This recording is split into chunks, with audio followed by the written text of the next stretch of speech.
Hello मंडळी, तर मी आज आले आहे आमच्या गावातील मारुशी मंदिरातील वन विभागातील मंदिर बघण्यासाठी. आणि हा मी मंदिर तुम्हाला दाखवणार आहे या व्हिडिओमध्ये. मंदिराकडे जाण्यासाठी हा रस्ता लागतो. वन विभागातील हा रस्ता पूर्वी असा नव्हता, पण आता नवीन रस्ता बनवला आहे इकडे. इकडून जाताना तुम्हाला वस्ती वगैरे काही लोकांची जास्त दिसणार नाही, कारण हे पूर्ण जंगलामध्ये येते आणि इकडे जास्त लोक राहत पण नाहीत. मी गेली होती मंदिराकडे जाण्यासाठी पूर्वी पायऱ्या पण बनवल्या नव्हत्या, पण आता पायऱ्या बनवल्या आहेत. या पायऱ्या चढत आम्ही वरती गेलो. मंदिर पूर्ण उंचावरती आहे, म्हणून थोडा वेळ लागतो जाण्यासाठी. पावसाळ्यातील इकडचे वातावरण खूप छान असते. इकडे खूप लोक येतात बघण्यासाठी. बाजूला एक प्राणी संग्रहालय पण आहे.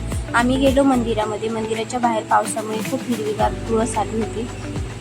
मंदिरामध्ये पोहोचलो आणि मारुशी आईच्या मूर्तीचं दर्शन वगैरे घेतलं, पूजा केली आणि थोड्या वेळासाठी आम्ही बसलो.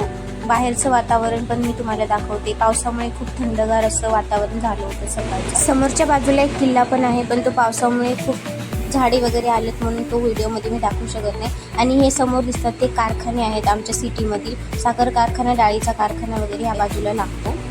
आणि हा समोर दिसतो तो आहे आमच्या गावातील एकमेव म्हशीचा गोठा म्हणून ओळखला जातो.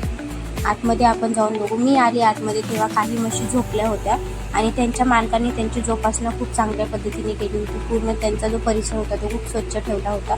आजचा व्हिडिओ आपण इथे सेंड करूया आणि भेटूया आपण नेक्स्ट व्हिडिओमध्ये. Bye bye.